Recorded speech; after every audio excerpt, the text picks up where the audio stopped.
24. It's all right. We keep that stuff in. It's no big we deal. Don't care. Let's keep this all in. Hello and welcome to episode 24 of the What Say You podcast. I'm Sal Volcano. I'm Brian Quinn. And today we're coming to you from the legendary Laugh Factory in Hollywood, California. With the legendary... Whoa. Whoa. Call me old. Don't call me legendary. Our dear friend, Mr. Dom Irrera, is with us today. Guys, it's good to see you in Hollywood on the same stage that Michael Richards separated the races. Oh, was this it? Yeah, this is where it happened? Yeah. We always talk about that because it's so, so many crazy things have happened. This is where Tosh got in trouble about the rape joke. Oh, this is it? It's all here, this holy sanctum. Oh, why don't we're bound to fuck up. I mean, why don't we just embrace it, right? I get to love those jokes. We'll embrace it. Why don't we replay the Michael Richards thing right now? Like, we'll act it out. Do you want to do that? You go first. No. I was thinking you would go I'll first. be an audience member. I'm just going to be a server that goes home early. Is he when he did that? Hi, Sarah. Were you here? Where were you? I was in Long Island, and I got a call from the waitress that waited on them and telling me what went down. And she said the people didn't even do anything. They were ordering drinks. You know, it's not Elizabethan theater. You order drinks, you got to talk. Sure. Right. You know, you can't point to your Domtini. And I had the Domtini here. Well, Actually, I had a name drink. Dropped his own name right there. Did you catch that? Do you have a Domtini? Yeah, they have a drink here. Is it a dirty? Is it still just have a that dirty? drink? Oh, They still have it in Long Beach. They pulled it off without even letting you know? Yeah, that hurts. All right. Yeah, Like what it. the fuck? Well, what's in a You're Domtini? legendary. Stop with the legendary. I'm not legendary. Rodney Dangerfield's legendary. I'm just around for a while. And by the way, nice hair day. Oh, yeah? Well, I don't think he means that. I do mean it. Yeah? It's like a caveman look. Thank you. Well, today I walked Runyon Canyon. Did you really? I felt I was going to die. That's where I live. Really? Oh, yeah, no, I said that. I Yeah. said, there's... I have pictures of Runyon Canyon that I walk around the house looking at. Yeah, that's about what I'm going to do next time. Because I used to live here. I used to live on North Fuller years and years ago. Oh, wow. And I used to do it. This was 10 years ago. And I was a little bit better in shape then. Like this time I was ready to die. I like that you said I walked Runyon Canyon today. You don't jog. It's crazy. Like an You incline went like to Walk-in Canyon, really? this. Oh, I got it. I'm gonna be doing. I'm on stage. I got to keep doing this kind of thing. I'm gonna be bringing the heat. So I feel like a caveman a little bit today. But thank you. I feel like I'm dying. So wait. So when you get that call, I got a call, from a girl named Katie. Told me a lot of crazy shit went down to her. Oh, Katie. I know Katie. Then poor Fraser Smith, the MC, had to come up and go, well, folks, like, how's it going?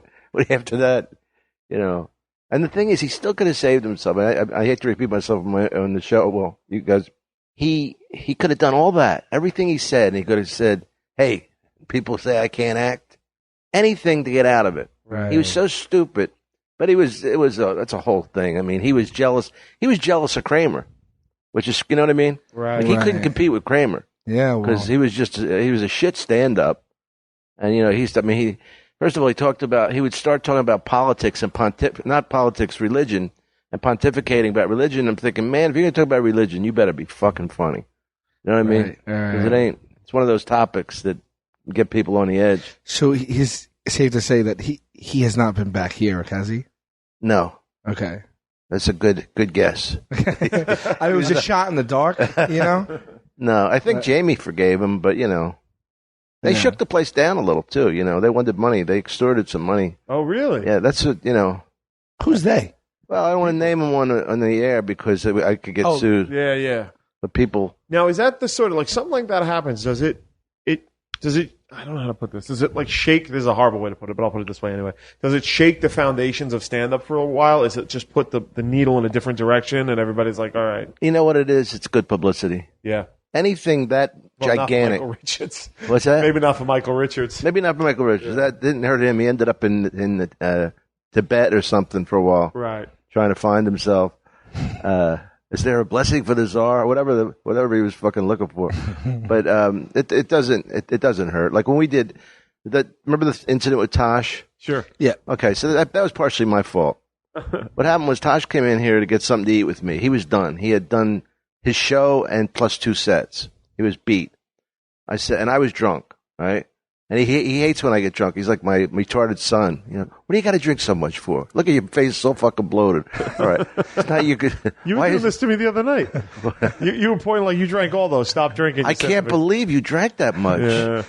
That was incredible. Well, my legs were sore from carrying drinks for you. We're not proud of it. I drank a lot, but you must have had 6. I'm on vacation. No, you're not. Wow. Kind of. No, we're on vacation. Are you on vacation? We're celebrating something. What is that? You know, I remember one time I was on Something. I was on a tour bus, right? I was opening for Cher. Me and my friend of mine, Ollie, we couldn't sleep on the tour bus. And this guy was the cook, the sound guy. He just cooked and he made the best drinks. We were drinking these lemon something martinis, lemon drops. And we drank them and we got fucking ripped. And we said, we got to stop drinking. This is ridiculous. It's fucking crazy. We drink too much. And then we stopped drinking, right? About an hour later, I look at him and go, you know what we should do? Celebrate our sobriety by having a drink. What does one drink hurt? So Tosh, I'm sorry I interrupted you. No. The story was we were walking out, and Daniel didn't want to do a set, and I'm me like a ball buster. This guy Fraser Smith once again on stage. The MC's here. I go, Fraser, guess who's here? Tosh. Just a bus, and Daniel goes, "Oh, you motherfucker!" And so then he has to come up because then he feels like an asshole because he's standing right there like he's too big to come up. Yeah. So then he said something like, "Hey, what do you guys want to talk about?" Because he had nothing going. You know, his head was drained. And one guy says rape, and some lady screams out. She goes, "Rape is not funny." And Daniel says, "Yeah, unless you're getting gang banged by 5 guys, something like that." Right. And that's what created that whole explosion. And if he wasn't famous, nothing would have happened. Sure. It's Right. said, stuff like that's always said. Right. You know, It didn't really hurt him too much. no, it didn't hurt him at all. Yeah. He apologized and went on. right? Yeah. And it wasn't as offensive as Michael Richards' thing. No, but then it's so weird. Then there's a backlash for the apology, isn't there? Like from comedians and stuff. Well, it's awkward what you apologize for. You know, I mean, Yeah. he didn't.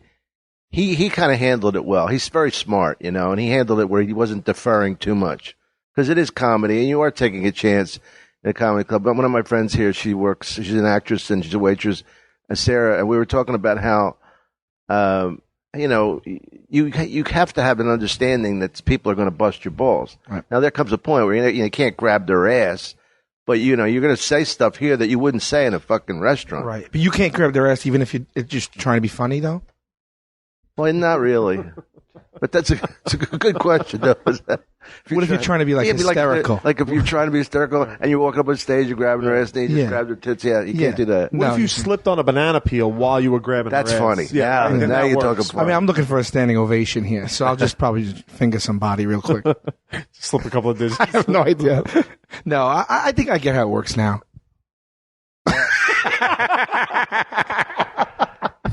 You got some great insights into it.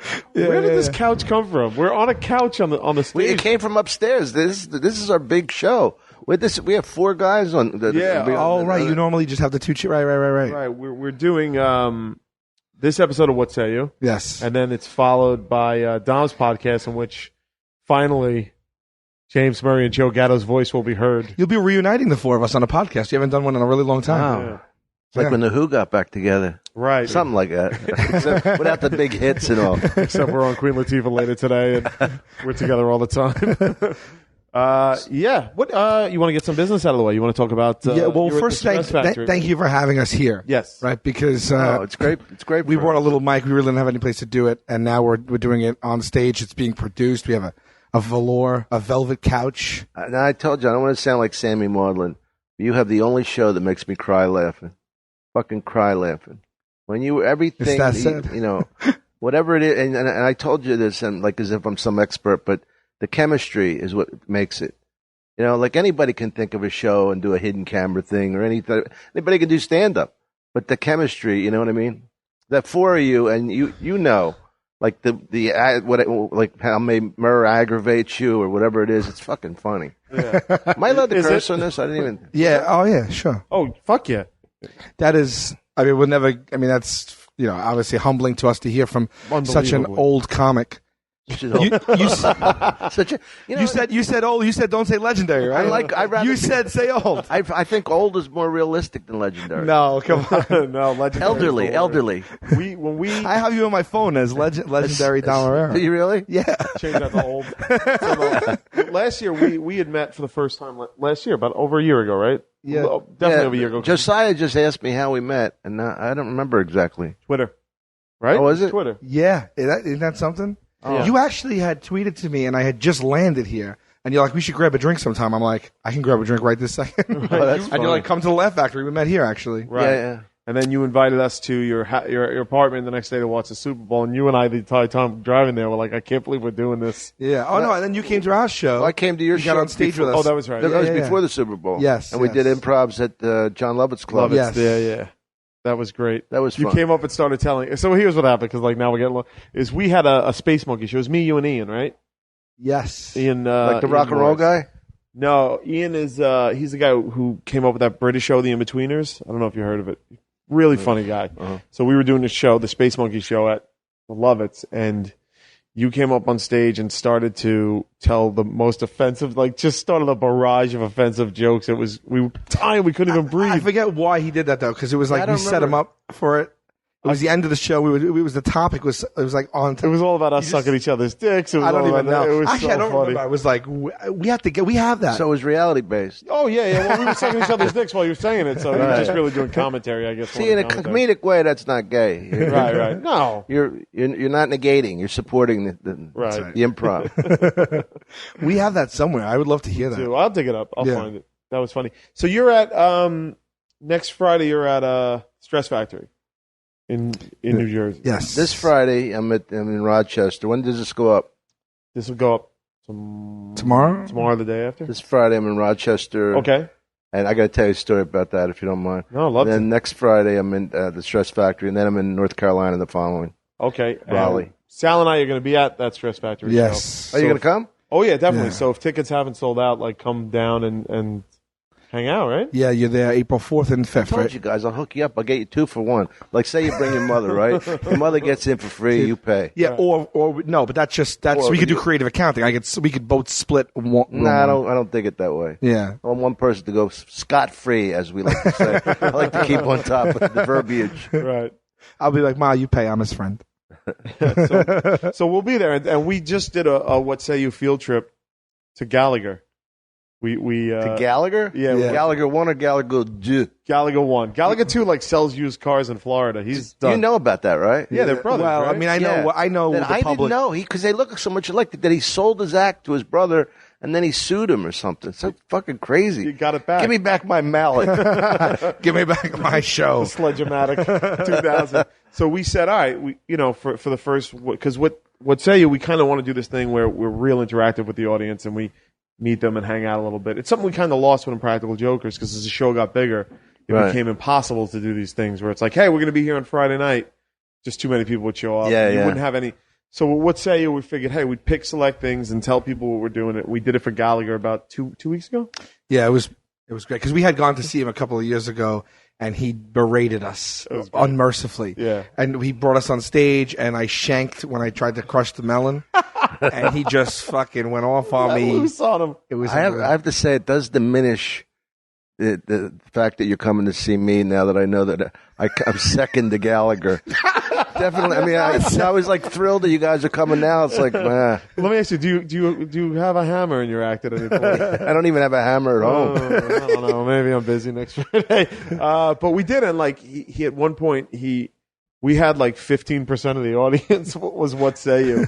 And at first he started making fun of us. He was like, "Oh, they have a podcast," but then the audience was getting into it, and which is true. Everyone. Has Yeah, and he started like getting into it. And he would just scream out "What say you" at a certain point, and the crowd would go fucking berserk. So we would like to do that again next Friday, right? Just get everybody to come down Oh yeah. Absolutely. if it's not sold out already. Because Oh, I doubt if it's sold out. April, It's only me. Sure, it is. April 4th and April 5th is Yeah. when you're there. We're going to be going. April 4th. April 4th, It's a Friday. Yeah. That's gonna be exciting. That's great. Yeah, Yeah. And you guys, you grew up in what? How far is Staten Island from there? 20 minutes, Yeah, not that far. 25 minutes.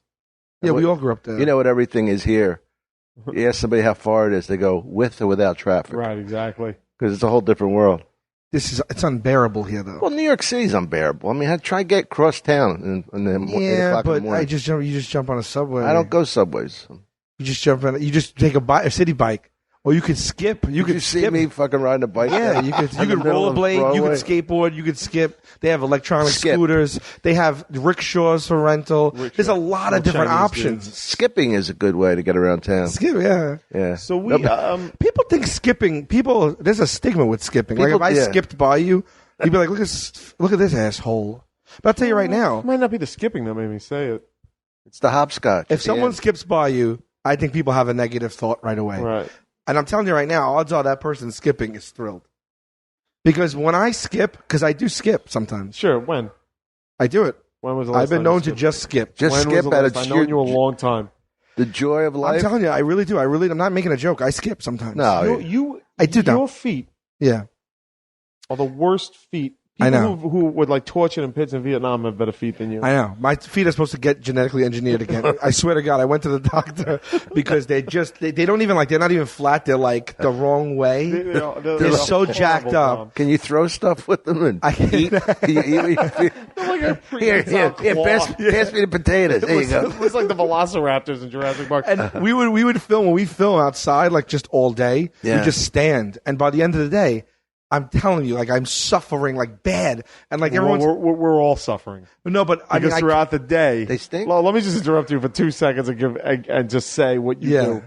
He'll be like, "Oh, feet are at 75% already. It's only noon." I talk like like a cell phone battery, you know, But it's all day, like every half hour. Yeah, but once it gets to the red, like 220% or under, it plummets, just like the phone.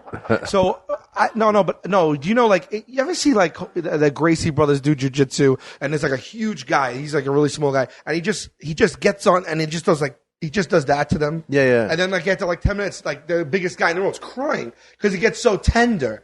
Yes, I'm likening that to my feet. That's what I'm doing. What the fuck are you skipping? So it's like the ground is a Gracie brother doing jujitsu on my feet. And by the end of the day, they're so tender, I can't even walk. So I had no health coverage. I finally just said, I'm going to go. No, we filmed it at a podiatrist. I was going to say. Dan Margolis. Dr. Dan Margolis, shout out to you. And so I was like, this is my in to take care of these wretched, like these stumps that I have. So like you know, everyone says, like, when they go to the doctor, like, doctors, like, can't stand when people self-diagnose, and they go and they tell the doctor what's wrong. The doctor's like, I mean, look at it, I'm the doctor. Like, you go on WebMD. Yeah. Like, they're smug with that. But I said to him, I was like, you know, they're bad, you know, they're bad. And he's like, all right, just take them off. I'll be bad. I took them off, and I swear to God, he went, oh.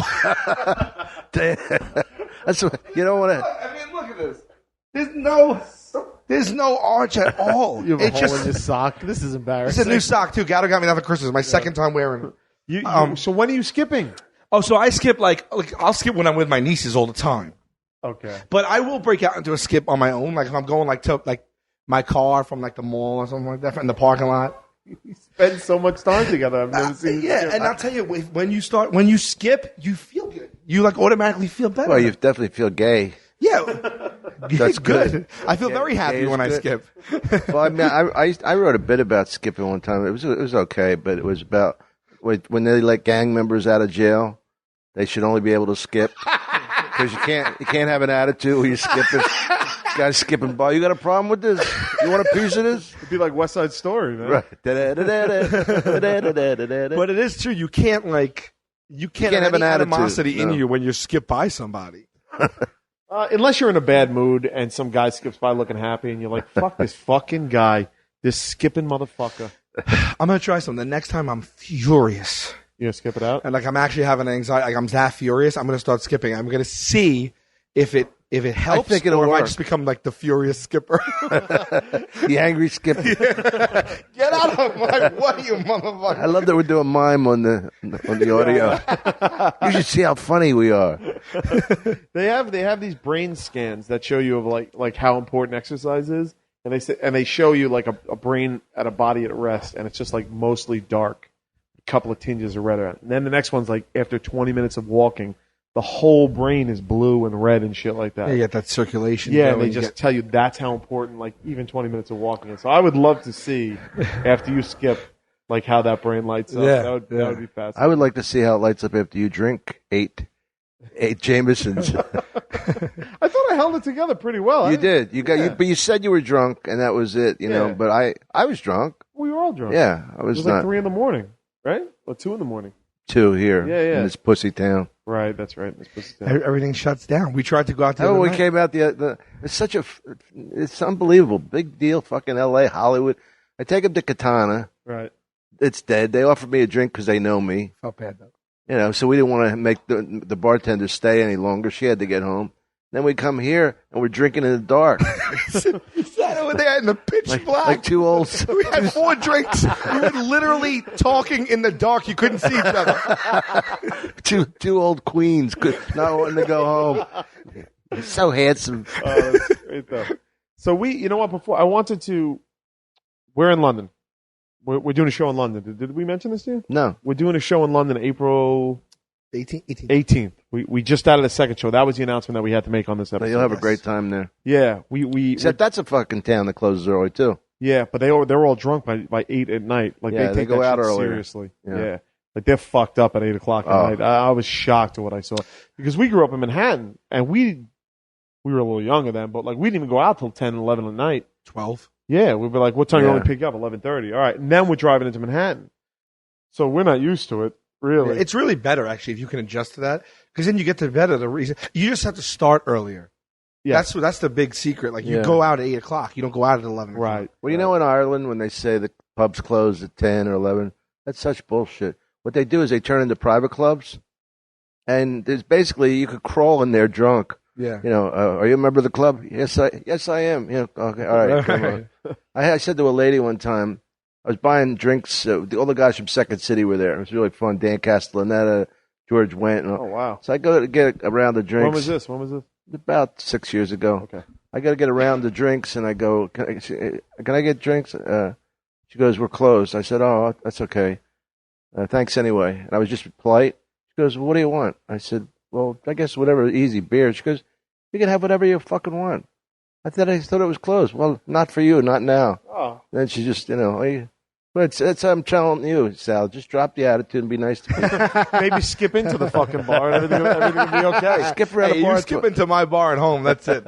You stay as long as you want. I thought you guys grew up in Staten Island. We did. Yeah. Oh, I thought you said Manhattan. He said he means hanging out, I guess. Just hanging out. Like, Oh, we hanging out, were yeah. Going to Manhattan, like. Well, we used to go up there at 15 because Okay. the drinking age was 18 when I was a kid. Can you imagine how fucking Wow, 15-year-olds sitting in Blarney Stone? How you doing, pops? You know. the drinking age. Wow, the drinking age was 18 when you're So we had fake you're ID. legendary. You are legendary. I am legendary. Which Blarney Stone? There's like 50. When the fuck did those Blarney Stones? I don't know. There's so many of them. Yeah, that was the easiest place to get served. Yeah. We still live in Staten Island. Yeah, Him and I, yeah. still live there. Yeah. We said there's actually did you see the thing now that's going on in Staten Island? Are you kidding me? Did you You know what I'm talking about? the clown? There's a clown. Did you see CBS News Yeah. read one of my tweets on the air? Oh no, I didn't Really? see that. Yeah, there's this clown on Staten Island, the Staten Island clown, and Well, he didn't exist until this week. There's a clown terrorizing people on Staten Island. you'll be driving along.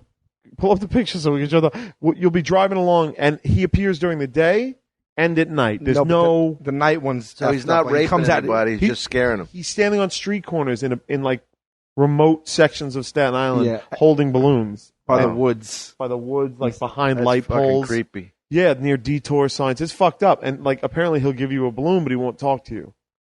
So it's fucking. Well, you know what was in the news last week? That there's a shortage of clowns in America. Yes. Really? Did you see that? How funny is that? Not enough kids are going into clowning. Well, they used to have a clown college in Sarasota, Florida. Sure, I think that's still there. I think I thought it was closed. Oh, you but- would know, I guess. Better yeah, than I. because I'm in the business. Yeah, you, clowning. well, you got a lot of clowns. I'm in the buffoonery business. Look at this shit. Oh my god, that's fucking Did you scary. see it? I fucked it up. No, I saw You it. saw it? Yeah. So I tweeted. I went on Twitter and I wrote, "We got to get this clown on What Say You. We got to get him on the podcast." Oh, okay. And then a couple hours later, I couldn't stop thinking of this fucking clown. So I was like, Oh man. I just wrote. What's he do? Run and hide? Just comes out and just stands there and stares at people. Yeah, Wow. that's it. So I tweeted, I'm obsessed with the Staten Island clown, and CBS News did a report on it. And they go, and this from Brian Q. Quinn on Staten Island. And my tweet came up, and it says, I'm obsessed with this clown from Staten Island. Get the heck out of How here! funny is How that? did you? the hell did that happen? But what? I don't know. That's news. That's it's not news. What the fuck is news if a clown running around isn't? But that's major network news. Yeah. Jesus Well, that's Christ. good. That means a lot of it's a fairly safe day in America. So you're right. So they could take your tweet and just not even tell you. Yeah, public domain. You know what's weird is they removed the blue check from it. Oh wow, They did a little Photoshop. They robbed you and they knocked it down a peg. They took your wallet, hit you down, and then spit on you. So we didn't finish. So we added the second show. So there's a second show in London. The first show is just about There sold were out. 10 tickets left this morning, so I'm assuming it's sold out. Terrific. Where's it at? The Prince Charles Cinema in Leicester Square. Oh, that's cool. Yeah, it's I did a show there about 3-4 years ago. They're phenomenal. Would you do Hamlet? Yep. Last Poor York. I knew ye. And I shit my pants. So then that's it. So if you were waiting to get any of the tickets, or you didn't know that we were there, or what have you. Yes, and You it's a can get bank us- holiday in England, so you're off work. Oh, is it Yeah, get the fuck to London. Come see us. a bank holiday? Yeah, the second Yeah, show yeah, is completely different from the first, right? That's right. So you can And come. Dom will be at the second show. Yeah. In a clown outfit, holding balloons. So that's it. So I'm assuming because we have like a lot of our listeners are like not necessarily comedy fans, right?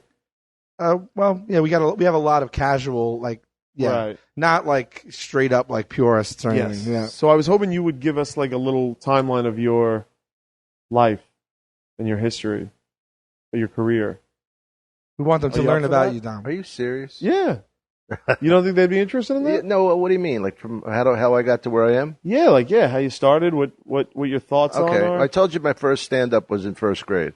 Okay. I told you that story, right? No, you told me the other night. Yeah. Okay, so the nun tries to intimidate me. She says, "You think you're funny? I'll take you to the 8th grade." And I had to work clean. And it was Catholic school, and for some reason I got laughs. I don't know what I did, but that was the first thing that gave me that juice, about stand-up. This is Long Island, right? No, this is Philly. Philly. Okay, sorry. It's really basically the same thing, same Sure. type of people, and and then I did something in high school. And I didn't want to be in plays. It was just too they made fun of it. It was either like gay guys who were just extremely emotional, Mhm. or football players who were mocking it, and I didn't want to do that. So I didn't get into theater until college when a priest friend of mine knew my lazy side. He says, "You really should. You get funny." And I said, "I don't feel like doing, And then he goes, "There's no term papers in drama." And that made me get into drama.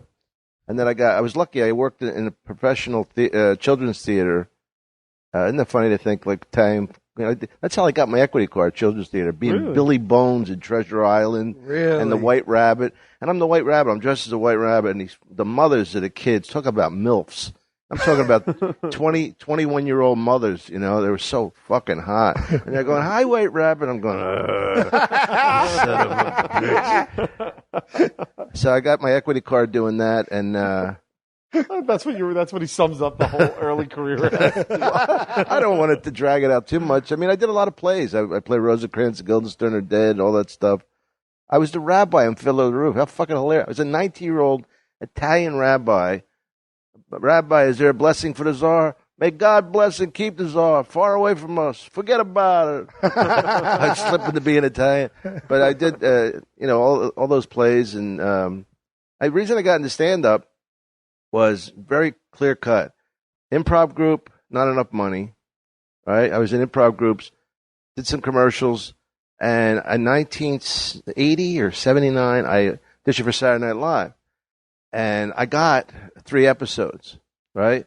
But as I got them, they fired the producer. And I didn't know anything. I didn't have an agent or anything. I was just writing stuff and going to audition. I kept passing auditions. And, I got 3 episodes, which was pretty cool. And Bill Murray had a thing about the Academy Awards that bumped my thing. My thing was the Mean Grocer instead of the Greengrocer, right? And I did this grossing thing. I actually did fucking hit a cantaloupe or some stupid thing. But anyway, when that came down, they fired the producer. So I got, we all got fired, except Eddie Murphy and Joe Piscopo. But what I realized was, fuck this. I'm going to take the power into my own hands and become a stand-up, because I would see these guys that get so popular around the city. And to me, being popular around New York was a big deal then. Right. Just New York was holy shit. People, we go to We go to Jersey for $60. This is what a life. And that's how I got into stand up. And one of the things that set me free Isn't that crazy? Like, you just went to Saturday Night Live and got, like, that's huge. Well, you can't do that today, right? I don't know. I mean, I just knew that I wanted the independence because, to tell you the truth, I'd rather work with people than be alone on stage. Right. I like improv and I like team stuff. I'd rather play basketball than tennis. I didn't choose to be a stand-up because I needed that much attention. But I just, it was always very easy for me. But, when I say that, it's not out of arrogance because the whole world is so tough for me. Like, I can't do anything. I don't have a tool. When I said about the hammer, I've never fixed anything in my life. I got the softest fucking hands in the world. I've never done anything. I've never done anything but concentrated on stand-up and played, basketball or ping pong, whatever the fuck I play. So stand-up was relatively easy, especially because you don't have to dance for people. It's you and the audience, and I hated. I would be in Montreal, and I'd be like this big fucking deal in Montreal, getting all these write-ups, and then I come back here, and I'm fucking auditioning for some fat fucking bull dyke reading a sports page, eating a tuna sandwich on her cell phone. And I'm reading, I'm going, what the fuck am I doing here? Fuck this. And then I end up getting things just because people knew me, like a lot of those TV series that, right. Seinfeld and Ray Romano's show. And Lebowski. Well, you know how I got that? Did I tell you that story? You told me a story a year ago, but I know anybody listening right now. I got a script, the Big Lebowski, right? And I heard John, what's his name? John Goodman was in it. I knew John from back in the Bruce Willis days.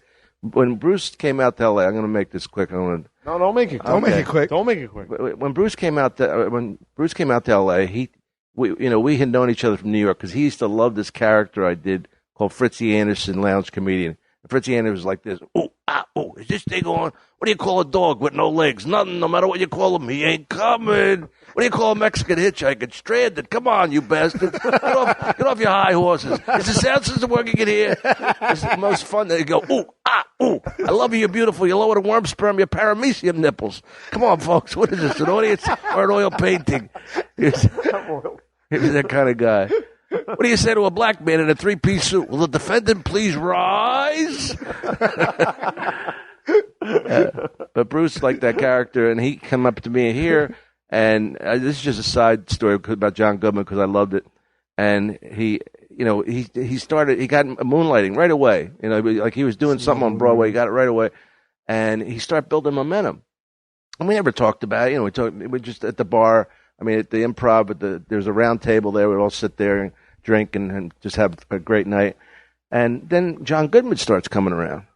And I think that he's Bruce's bouncer. Because John never mentioned acting, and we didn't really talk about it that much.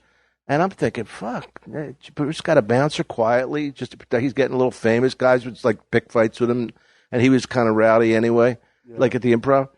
And so I go, and me and my wife, I was married at the time, we're in Vegas, and we go into a movie theater, and Raising Arizona's on. And I see John Goodman, I go, fuck, Bruce just got so much power and juice, he's getting his bouncer fucking acting gigs.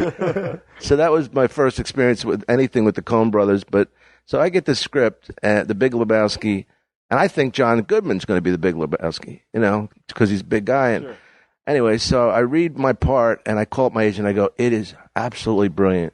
The sides that I got, they're priceless. She goes, wow, you never get this excited. I said, you know why I really love it? She goes, why? I said, because I wrote it. She goes, what do you mean? I said, it's from my act, verbatim. She goes, well, they want you to audition. I go, I ain't fucking audition. I suppose I don't get it. I already did it on the Tonight Show and Rodney Dangerfield. I'm going to get it. I'm going to do a joke that I wrote, and I don't get it. So then they call up and they go, no, it's yours. They wrote it for you. If you can't do it, they'll take it out of the script. That's great. Oh, wow. So it was literally verbatim, word for word. They saw me at Caroline's down the Seaport. It was in those days. And and it was so funny how relative fame is because they're the Coen brothers, right? Yeah. Joel was, serious, the director. Ethan was like nervous around me. And I could feel it. You feel when somebody's deferring to you. And I'm thinking, you're one of the Coen brothers. I'm just some fucking slappy comedian. What are you doing? He's going, it's really great to meet you, and I just got to say that, holy fuck. Yeah. Wait till you get to know me. It's going to be such a letdown. That's great. That's great, man. Yeah, we kind of experienced that with you. Like, Right. you know what I mean? We're just nervous to be, when we first met you. Now, of course, we're Now a you lot more just- friendly, but like, yeah, we were like that thing of an awe. Well, yeah, the first night we hung out, I was like, I can't believe it. Yeah. Well, that's so funny to me because I don't think of, I mean, of course I don't think of myself as that way. I think of when I met Emily and we were talking about each other's dicks. There's a girl that goes with the joke. I said she got that little freckle on the nozzle and she like smiled, yeah, you know. On the nozzle. The mushroom head. When I'm sitting there, the two of them are talking about sucking each other's dicks for about 5 minutes. Well, we were reminiscing. Yeah, It's the new hello. you like that line though? She's got the brains of a white woman with the ass of a black woman. Yeah, it's perfect. she's got the best of all worlds. So wait, so Did I do my whole life? Did I sum it up? No, you only got about to the 80s, it sounded like. Well, that was it for me. Oh, That's when I became a legend. I passed at the Improv in January of 1980, and I passed at both the comic strip and the Improv. And the acts used to pass you at the comic strip. I was about to say, who passes you? This guy named Larry Miller. The comic? Yeah. Okay. Larry Miller passed me, and this guy Dennis Wolfberg. Well, I know people listening understand what pass means. That's what I meant. Oh. I mean, yeah, like explain. Let's explain. Like, Well, what when that you means. pass, you become a regular. You're like part of the club, and you know, like if you look outside, I don't know if they're out there yet. Are they out there, Sarah? The people? It's Tuesday, right? And these people stand along this line, and to wait for Jamie, the godfather of comedy, whatever he is, and he's supposed to look at them for 3 minutes, and eventually, and he'll say to them, "How depressing is this? Come back in 2 years, buddy." 2 fucking years. Wow. Okay, what's today? 2 years from today, I'll be here. But They'll do it, right? they'll do it. But the thing that's sad is, like, he ain't even here. Like, tonight, they're going to wait in line all day, come in here, and showcase to other comedians that are trying to get a spot. So, you know, like, what's their incentive to laugh? This guy's fucking good. Right, you know, right, they're competing with him. So you get 3 minutes, Yeah. and he determines a pass on that 3 minutes. Yeah. And it's that official. They're like, all right, you're in. Well, Bill Burr didn't pass. Bill That's Burr what we laughed at. That's crazy. That's why every time Bill does my show, my podcast, Bill wants Jamie here so he can berate him. Wow. So all right. So God, that's such a crazy. So you got up. What was it like? Why were other comedians? I know, like comics, like you know, it's like they'll say, "All right, he's in," but when it's official, like other comics could pass you to get work at a club. Well, that was only that club. At the Okay. Improv, Silver Friedman, who one of the owners, was the one who she made me audition 5 times before I passed, and I was really pissed off. But you know, is that just to her? yeah. So Well, no. There's an audience, but Okay. she's the only one judging you. got it. It's not like a panel like the other thing. At the comic strip was more 2 or 3 comedians. Okay. Like Seinfeld was one of them. He was one of the guys because they started ahead of me, and they were the guys that would judge other comedians because the guy didn't feel like watching everybody. You know. So they just kind of do them. That became their Yeah, role. and it became also a power thing with them. Ah. You know, I'll tell you what. You know what these guys told me one time? I went and I didn't pass at this place called the Rainy Night House, and they went, "You're funny, but you need jokes." Like, thanks for that note. You know, I really like your audition, but you need more talent. Can you get more talented? You go back and do so much with that advice. Right. I need jokes. Thanks. Not every comedy club has that process, right? Like that's just the bigger or better ones. I don't know. They really, it's amazing. Like I see some things. There's a club in Columbus, Ohio called the Funny Bone.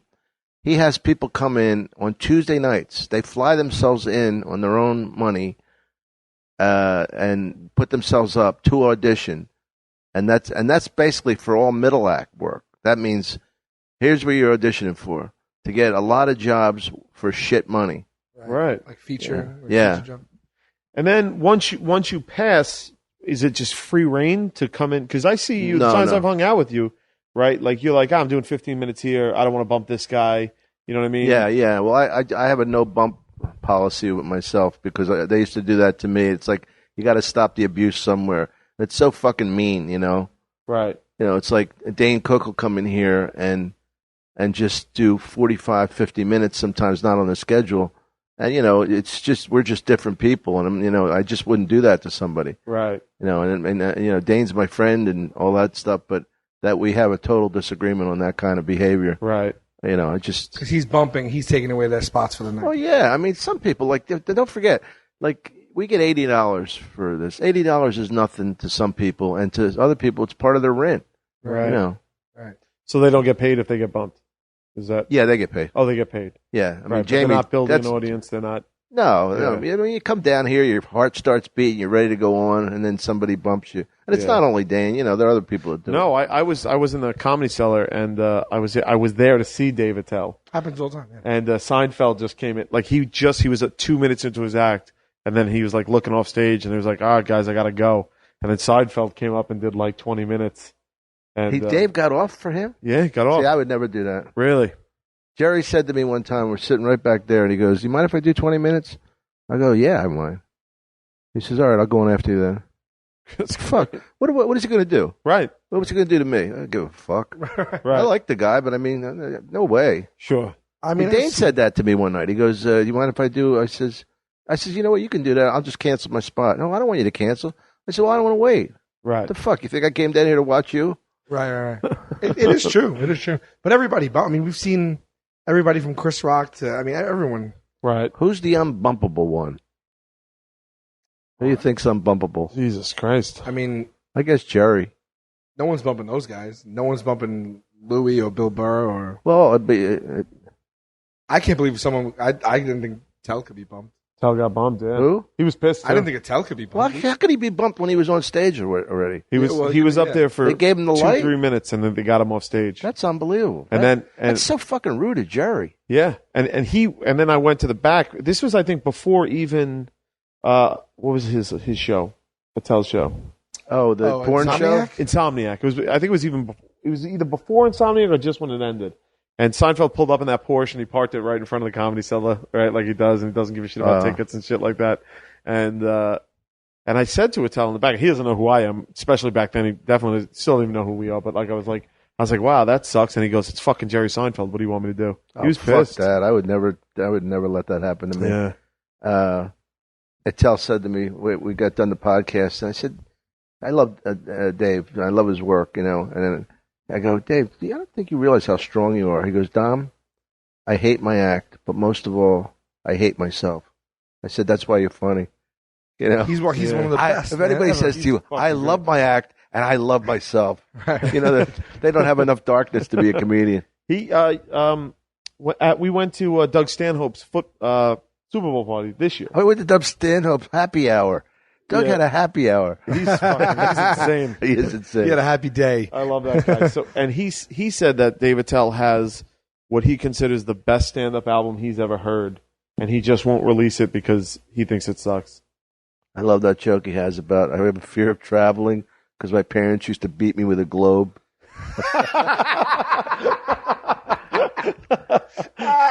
He kills It's me. fucking great.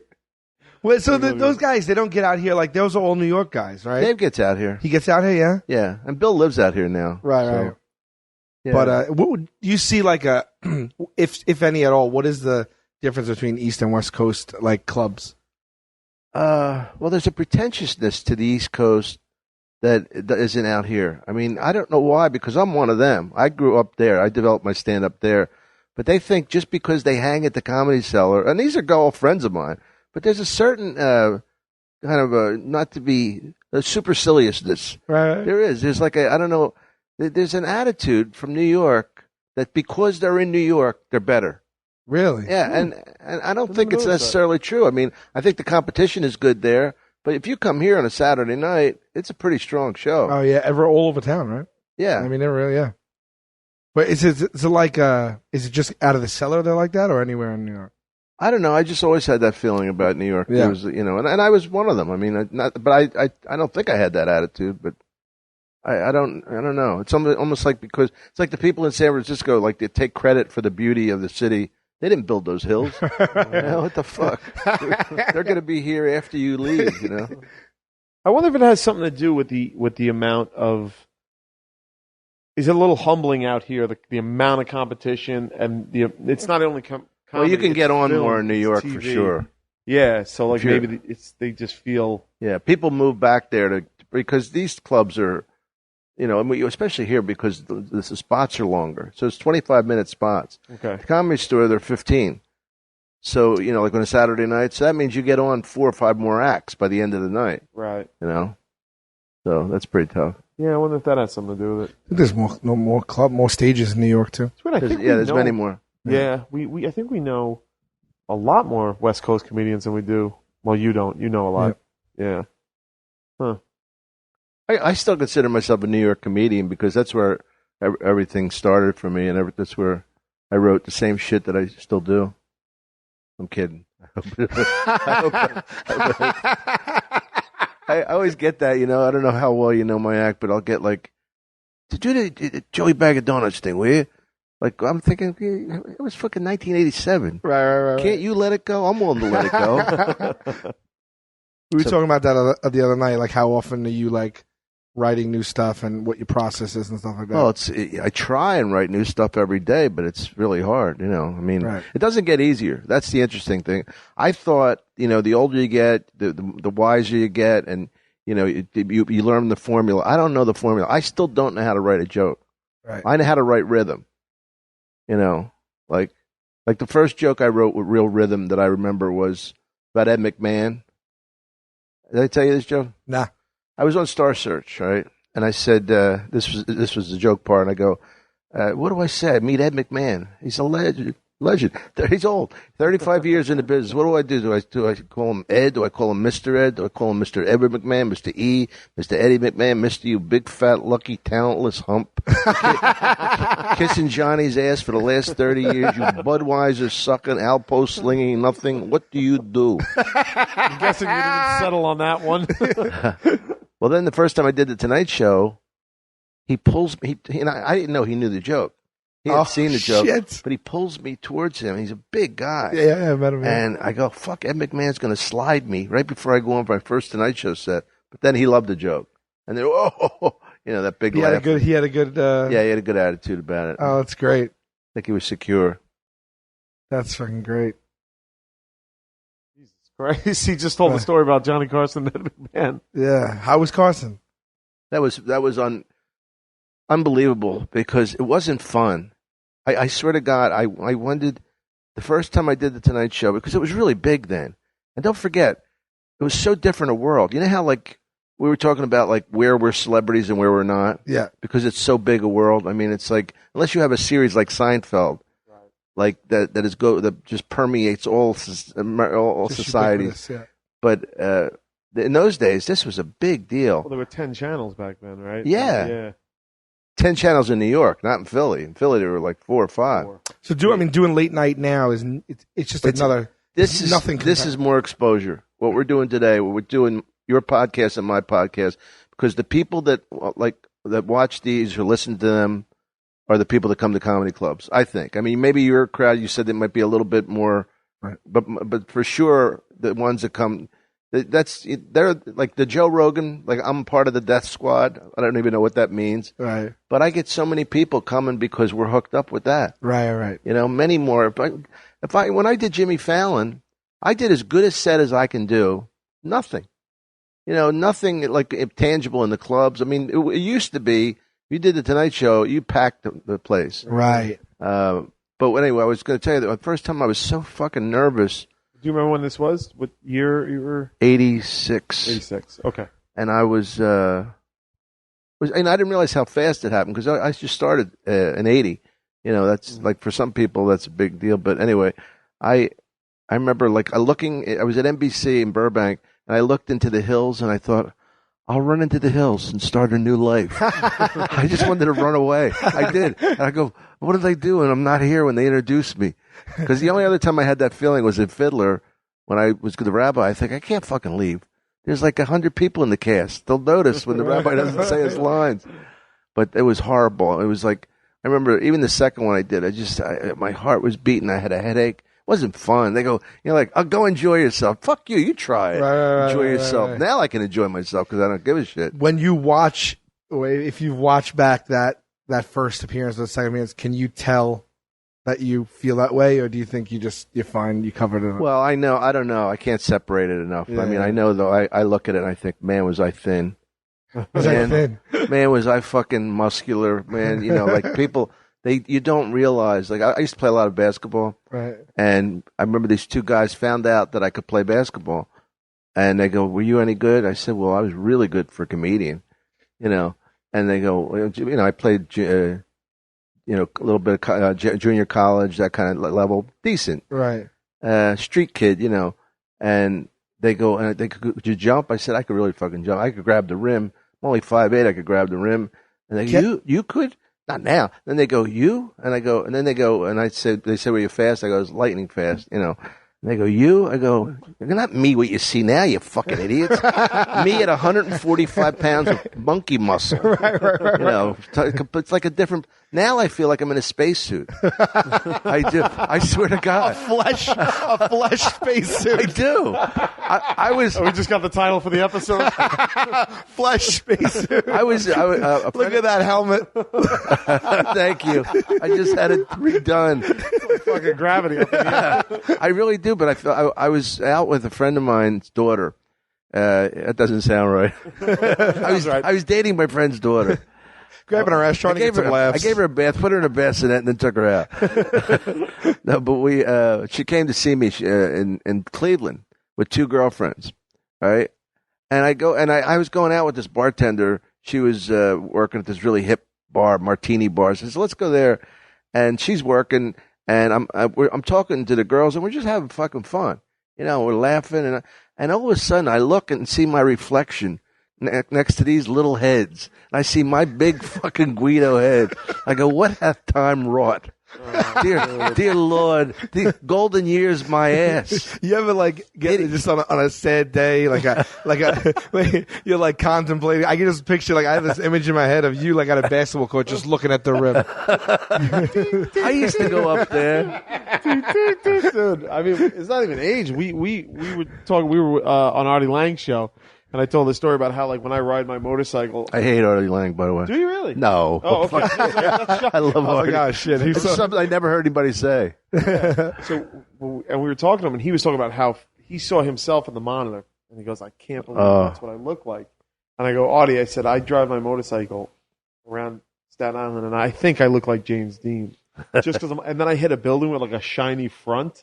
And I see what I actually look like sitting in this position with my fucking stomach and stuff like that. And I just want to drive the motorcycle into oncoming traffic as fucking fast as possible." Yeah, but you're not. Artie's really in dangerous shape. Yeah. I mean, he's I love him. I don't want anything to happen to him, but I mean, that's he makes me feel thin. It makes me feel like I'm skating on air. Yeah, well, it seems like, he's got married now, right? Maybe he'll. You know what? I'll give him a call because. Maybe he'll come to the show, too. Because his mom's a fan of mine, he told me. Great. Oh, yeah, that'd be awesome. That should be my generation, his mom and his grandmother. That's what kills me, too, is when people come up to me and go, "Man, I've been watching you since I was 8 years old." I go, "Oh, God." Right. I guess it's good. I guess what's the alternative? Getting knocked out? You get knocked out of the whole thing. I mean, I see the alternative is dead, right? Yeah. So, yeah. I mean, Chris DeLeo, kid, works here. He's great. He's awesome. Yeah, and he said to me one thing that was so cool. You go upstairs, and I don't try and push myself on anybody or anything. I'm just trying here to have fun and work a little. He says, "You know what? Interesting about you. I never think of you as older than us. I just think of you as one of us." I said, "Well, that's nice, man, because I appreciate that. Because I don't think about it. I absolutely see that 100%. Yeah. 100%. Yeah. Yeah. Now I have to take my nap. I want to take a nap too, so there you go. Just one of us. If you want, the three of us could just curl up on this couch. How do you feel about replacing Murray with Dom? I would replace Murray with anyone. Well, see, Sarah, what are you doing? And that's not a slide at you, Dom. Of course I would replace Murray with Dom. I would replace Murray with like the first person we see out that door. The guy waiting to get How about him the other? Yeah, the guy, boom! You are so passed. You're gonna be on TV this Thursday. Congratulations. Ding, ding, ding. How about him the other night when the tableau thing? Oh my God. Then he goes, this is the way I talk. Don't you guys know me by now? Yeah, so we are... We rip on Murray on this show because Murray refuses. Forget about listening. He'll never hear it. He refuses to acknowledge the existence of the show. He's got like a real passive aggressive thing about it. So we love to like just take shots at him and stuff like that. So. Yeah, we do. But you take shots at him when we're not doing the show. Yeah, it just gives us an excuse to take shots at him. I guess is what we're looking at. We recently filmed this thing for the. This is what Dom was talking about. We filmed this challenge on Impractical Jokers where the goal we had to interview someone one-on-one in a focus group. Behind that person, we were in a chair at a desk. They were across from us. Behind their back is a two-way mirror. Oh yeah, you were telling me. It's blacked out. Right. And what happened is, as we're interviewing the person, the two-way mirror becomes unblacked out, and the other guys are behind the mirror doing some shit, trying to make you laugh. Yeah. You can't laugh. If you laugh, you lose. You got to get through this focus group interview with this person, and they're behind there doing all sorts of, crazy shit, like silly stuff. All like Joe was dressed up as a ninja and chopped through a 6-foot hero. They were taking Joe was dressed as Godzilla running around, and he hired little Japanese kids to run around screaming in front of him and stuff like that. He's knocking down buildings. That's great. Murray came out and had like fake breasts, and they were shooting milk, and Joe was drinking it. Like so, and you're asking these people like, do you buy electronics? Right. So this is what we're trying to tell Dom the bit on the show, and this is how Murray describes it. He says, Dom, so this is the bit, Dom.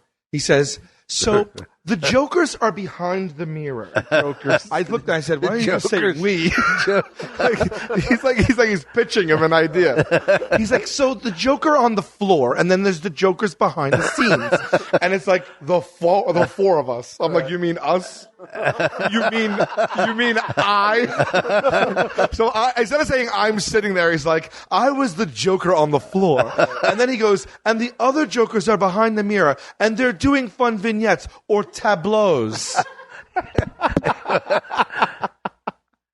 But this is I spit out my yellowtail. This is the beauty. I said, what the fuck are you talking about? They're behind a mirror trying to make us laugh. Like, what are you talking about? Tableau? Yes, but in his defense, this is what makes Murray great. Is he understands it. He gets that he's that guy. He gets it because we crack up and point at him. And then he goes, oh, I got it. The next morning when I saw him, the first thing he said to me is, he goes, you're never going to believe what I did to Dom last night. He goes, I used the word tableau like an asshole. Did he really? But he wouldn't have known. If we were silent, that tableau would have went unknown. Don't put me in the position where I'm sticking up for Murray. All right? Don't do that to me. That would have tableau right by him. Well, I asked you that question. I asked you the question the other night at dinner, right? If you had one lifesaver and Joe and Murray were drowning, who would you throw it to? He took you out of the equation immediately. Right, he said, I know Q's okay. Sure. What did I say? I forget. He said, well, I know him better. I know that you guys are tight. Right. You said if they were drowning and I had one. Yeah. What did I say? What did you say? I think I said it. Murray better be a very good swimmer. Something like that. Did you say this in front of Murray or no? No. You realize now people are going to go on Twitter and talk about it, and Murray, this is the one episode Murray's going to listen to. Well, now that you're going to say that, they are now. Right. Well, what if we ask them not to? Don't do it. Yeah, they hate Murray. Don't worry about it. They do. They don't hate Murray. They take on our point of view. We don't hate Murray. No, we don't hate Murray. Right. Yeah. But just don't tell them about it. Right. Just keep it on the down. Don't take this away from this episode. Just take away skipping. Just everybody skip. Like, everybody skip. As soon as you're done listening to today's podcast, the skip thing. Skip. We have to say we love Murray. If they don't know that by now, they will never know us. Ooh. No. No, of course you're joking. Is that what you were saying? If you don't know me by now? Yeah. Yeah. That's exactly what I thought of. Why? Oh, but they don't know by now. Yeah. Yeah. Who sang that? Oh, I will tell you. In this day and age, you don't go. Isn't that great to have instant information like that? Yeah. God, it's incredible. Yeah, I know. I just don't want. Sometimes Murray's feelings get. What do we even say? I didn't say. Well, you said you let him drown. between him and Joe, one of them has to drown. I didn't put myself in this hypothetical situation. It's Dom's fault. I can't believe I wish it. we had some of this on my podcast. Harold Melvin and the Blue We are. Notes. Wait till they get here. What time is it? I don't. It's They should be here 2:30. soon. 2:25. Harold Melvin and the Blue Notes. Harold Melvin. All right. So we are. How long have we been recording? Is there any way to know that? Like It's an hour. We've been doing about an hour. just about. Okay. You want to wrap it up? Grab something to drink. We're gonna do a minute right now. Do you guys want coffee or anything? I'm okay. I'm fine. I got my water. I'm good. What the hell kind of way is that to end the podcast? Yeah. All right, listen. No, we usually end it on the most underwhelming it's thing. horrible. No, actually the way we end it is we dial a random number. I just make it up, and it rings. And if someone answers, I tell them who we are and what we're doing, and we just try to talk to someone, and as long as we can, to find out about their life. So sometimes, like this is the 24th episode. It's Yeah. happened 3 times. Usually the number's disconnected. One woman just told him to go fuck himself. It was great. She Yeah. goes, you motherfucker. Do you know what time it is? I get up so early. Go fuck yourself. I'm reporting calling you to the cops." Better Business Bureau, she said. I was like, oh, shit, because I forgot to block my number. But one chick talked to us for like 40 Will minutes. we be able to hear it? Yeah. We'll I put it on speaker. Oh, okay. And we just call someone. And usually I don't get through, but you have what's a Philly area code, Dom? We'll do 215 or 610. Okay. I'll do the first one you said. One thing I know is area codes. You know, that's your thing, man. Everybody always says that about you. There's one thing Dom knows. Ask Dom. He knows 646. That's a pretty new one. 215. All right. You're 917. Oh, wait, right? I didn't block my phone. You just said block your I number. know. I'm going to remember the number. If you don't know me by now. 1, 2, 1, 5.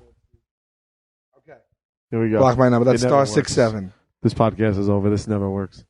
It was a good podcast. It was a lot of fun. Thank you so much for doing it. Thank you. Fun. Please record your message after the tone. When you have finished, you may There was hang no- up or there was press no the pound recording. key for more options. What do you want to do? How do you want to handle this? I We don't never know. really ran into this one I don't know before. who this even is. Hello?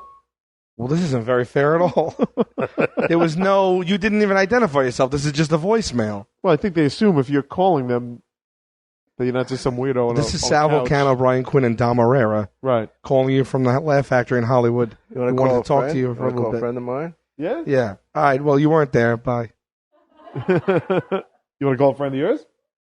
Want to call one of Dom's friends? What time is it in the East Coast? You had 3 hours to 2:25, and then you get the answer. So 11:25? No, 11:25. 11:25? 5:25. aren't they ahead of us? Oh, they're ahead of us. Oh Yeah. my God! All right. I Let did me the tell same you thing. something about the curvature of the Earth. No, I did. When we were getting on a plane to come here this You week, see, you guys don't even understand how proud I was that I did the proper math in the wrong he's direction. not good with numbers at all. I'm No? horrible at it. No. Yeah. He's like he'll be holding 2 apples, and I'll be like, "Oh, can I have one?" And he'll be like, and I'll be like, "You have the extra. You have an extra one. It's gonna work out perfect." He on the way we were flying here, and it was 8:30, and I just it was like half asleep. And I'm like, I got to tell some people I'm coming there, and I did the same thing. I thought it was 11:30 Right. here, so I texted like 10 people, and it was 5:25 a.m. Horrible. Okay, so who do you want to call? Call my friend O'Hanlon. He's a basketball coach. You just put in his number. I dialed the star 67 and the 1. So okay. You know his number by heart, huh? Wow. That's impressive. That's I have some about- legendary shit right there. I have about 200 numbers in my head at least. Really? Get the hell out of I here. remember the numbers of when we were kids. Yeah. See, I remember a few of those. My friend's number was EV61406. It was evergreen instead of the numbers. Wow. Yeah, my grandparents in All Brooklyn. right, watch it. What- I remember Murray's. I remember your number. Murray's. Anyway, sorry. All right. So wait. So this is your friend. Yeah. All right. This is so we missed Yeah, on our it's all call, right. but What's This his is- name? Fran O'Hanlon. Fran O'Hanlon. should I know who this is? He's best. You don't want to say, Declan, beep that out. That's all. That's fine. What? He was saying his number. He was saying his number. But that's Oh, odd. oh, That's, right, that's right. odd. I'll tell you why. Because Yeah. if you called Fran O'Hanlon at the number, Yeah. you know the number. Yeah. Why is he saying the number? Yeah, what's up with your buddy Fran? Sorry. He's the only friend I have. Well, wait, why would he do that? Why would he do that? Oh, you want to call the prosecuting attorney for the Sandusky case? No, I do not. Seriously, we grew up together. I mean, You want to call him? is he gonna give us inside? No.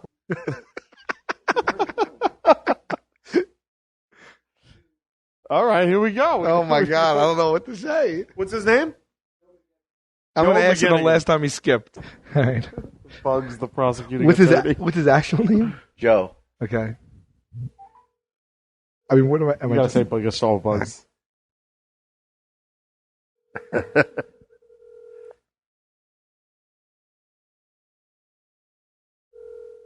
he might not pick up because I blocked my number.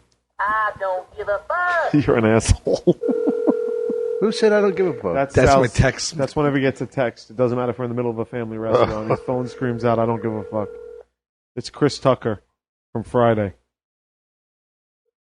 Your call has been forwarded. Listen to this cat on this. It's perfect timing. Gate and Joe is not available. Isn't that great? Like the cat goes, meow. That's pretty great. More options. Bugs, it's Sal. I was trying to leave a message for the cat.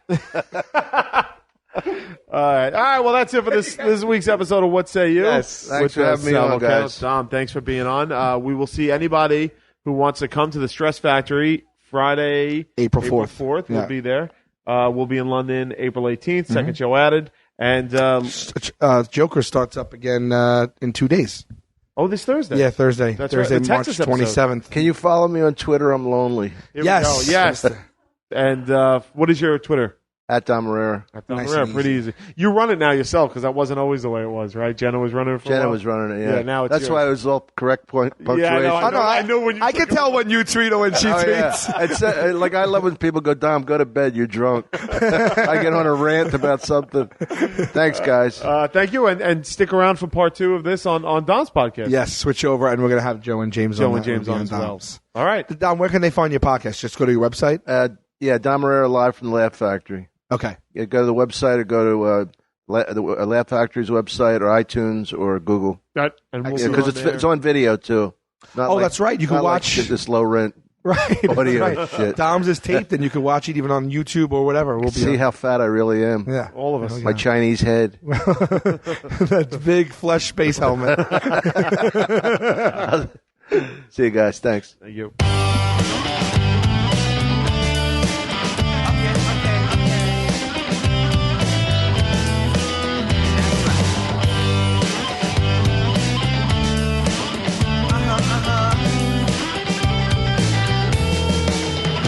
I heard that Rome wasn't built in a day. Then how come everyone is rushing to get ahead? And if I seem to be reserved, that's just my way. Your questions seem like you're interrogating me. Yeah, I try. Then again, I don't try. I get an F for effort. I get a D next time. Okay. Here we go. I heard the lemon metaphor 4 million times. And I don't stand for lemonade, don't ask me why. And would a beverage stand be a job that be desired? And where would I get the wood, and should I try? Should I try? Then again, I don't try. I get an F for effort. I get a 65. Yeah, I try. Yeah. Then again, I don't try. I get an F for effort. I might as well just.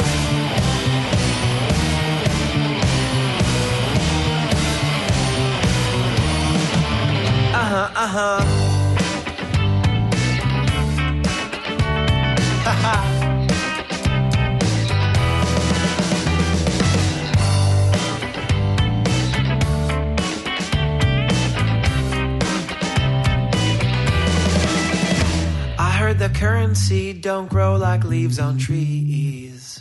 Then how come my money comes and goes so seasonally? And I wish farmers planted plants instead of thieves. My friend pays a ton of green for greener groceries. Yeah, she tries. Then again, she don't try. She gets an F for effort. She'll plant a tree next time. Yeah, she tries. Then again, I don't try. I get an F for effort. I get a D next time. Yeah, I try. Then again, I don't try. I get an F for effort. I get a 65. Yeah.